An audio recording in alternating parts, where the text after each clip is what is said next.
Untuk yang sekarang posisinya distributor, agen, atau reseller, artinya kita kan punya barang nih. Kita sudah punya barang, kita sudah punya produk. Nah, misalnya kita distributor beberapa busana muslim, kan begitu? Ya kan Pak? Nggak satu produk kan? Nggak satu brand kan? Misalnya beberapa brand busana muslim kita jual semuanya. Maka kemudian dreamnya adalah ingin mewujudkan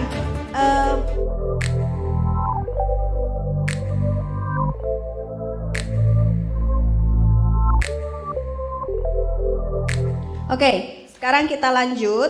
Oh enakan iki Mbak, aku ngomongnya alon-alon langsung krungu. Kita lanjut yang berikutnya, manage your customer. Supaya kita bisa melakukan closing dengan cepat, maka kita harus tahu tipe dari customer kita seperti apa. Siapa di sini yang memang di perusahaannya, kalau yang pemilik berlaku juga sebagai marketing atau sales, atau dikirim dari perusahaannya yang memang posisi di perusahaan sebagai sales? Coba angkat tangan, yang tinggi. Oke, pemilik sekaligus sales. Yang lainnya apa? Pemilik sekaligus sales atau yang dari perusahaan dikirim ke ruangan ini, itu karena posisi di perusahaannya sebagai marketing atau sales. Coba angkat tangan. Oke, hampir semua. Kalau yang nggak angkat tangan itu apa? Coba tadi yang nggak angkat tangan, coba angkat tangan sekarang. Ya, karena tadi orang produksi, karena ternyata orang salesnya lagi ada di Makassar. Yang lainnya yang nggak angkat tangan tadi apa? Ngintip. Oke, berarti paham semua ya. Berarti paham selama ini berurusan sama siapa kan? Paham selama ini customernya siapa kan? Awas kalau sampai yang ini nggak bisa ngerjain. Push up ya. Pokoknya yang ini harus bisa ngerjain. Buktinya ternyata orang marketing, orang sales. Manage your customer. Ini penting. Jarang sekali dari teman-teman saya juga manage customer itu jarang banget. Kenapa? Karena di sini kita akan memecat customer kita. Nyarinya susah. Terus habis itu kita itu udah sampai melakukan closingnya udah susah. Enak-enakan yang ini malah disuruh pecat. Yang pertama adalah di manage dulu bagaimana. Lakukan langkah pertama dengan cara grouping your customer. Jadi customernya di grouping, di situ ada grouping your customer. Iya kan? Nah ini langkah yang harus teman-teman ambil untuk bagaimana caranya kita closingnya nggak susah-susah. Karena closing itu nggak cuma sekedar closing deal aja, tapi juga adanya repeat order di kemudian hari, betul nggak? Kalau cuma closing awal biasanya jauh lebih mudah, apalagi kita pakai flash deal. Apalagi kita pakai flash sale, tapi masalahnya setelah flash deal dan flash sale yang nyatanya menggerus profit kita, mereka masih mau order lagi nggak? Betul? Kan begitu biasanya. Mereka ketika ditawarin diskon gede-gedean, ditawarin promo beli. Giliran nanti kita sudah kembali ke harga normal, nyari yang lain lagi gitu. Ngutang madi kita, bayar cash di orang lain. Udah biasa ya? Nah begitu, jadi lakukan langkah pertama yaitu grouping your customer. Yang pertama adalah customer tipe A. Apa itu? Awesome. Tipe yang luar biasa atau kita singkat dengan tipe asik. Jadi customer tipe ini adalah tipe asik. Ordernya banyak, gak banyak nawar, pembayarannya tepat waktu. Artinya ketika disuruh COD, barang sampai kemudian baru dibayar, betul barang sampai dia langsung bayar. Atau ada yang temponya seminggu, ya seminggu dia langsung bayar. Atau yang temponya itu 1 bulan misalnya, ya 1 bulan dia benar-benar langsung bayar. Jadi tipe ini tipe yang asik banget, tipe di grup A. Kemudian di grup B itu tipe basic, tipe yang biasa aja. Jadi dia ordernya kadang banyak, kadang sedikit, ya sedang lah ordernya. Terus kemudian kalau nawarnya masih manusiawi. Jadi nawarnya juga nggak bikin kita emosi gitu. Nah pembayarannya kadang mundur ya 1-2 hari biasalah gitu. Dengan alasan giro saya belum cair. Dengan alasan customer saya belum bayar, tapi 1-2 hari aja. Ini kritikal, yang C kritikal.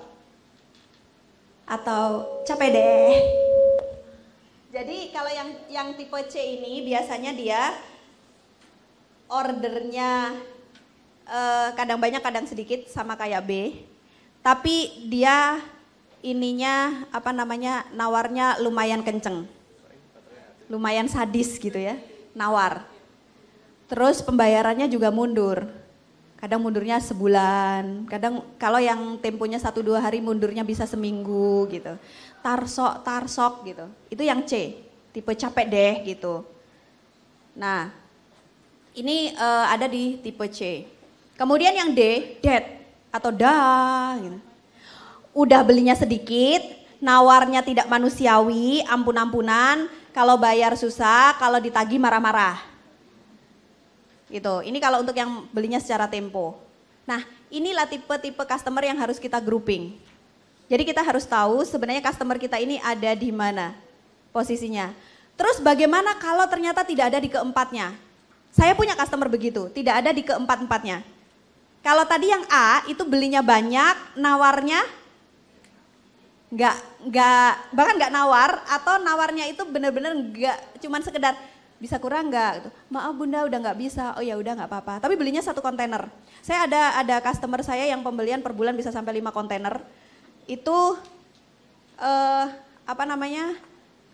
dia bayarnya selalu tepat waktu. Begitu hari itu due date, di invoice itu tanggal jatuh tempo, hari itu juga dia bayar. Atau kalau enggak hari itu dia setorkan ke bank, clearing dan besoknya atau lusa sudah sampai gitu. Tapi posisinya dia sudah masukkan ke bank.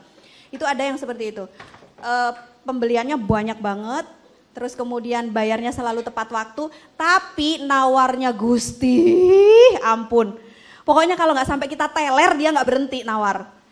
Jadi pasti penawaran di awal itu luar biasa sulitnya sama dia. Begitu kita launching produk baru itu udah sampai eyel-eyelan. Kalau nggak sampai tipis banget kita sampai mules dia nggak berhenti. Nawarnya luar biasa.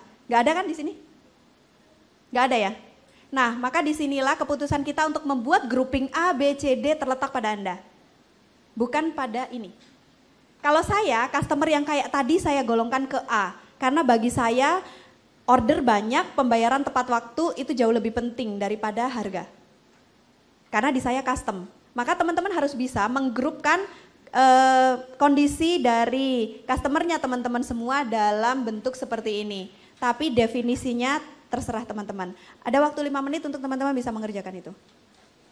Silakan di grouping.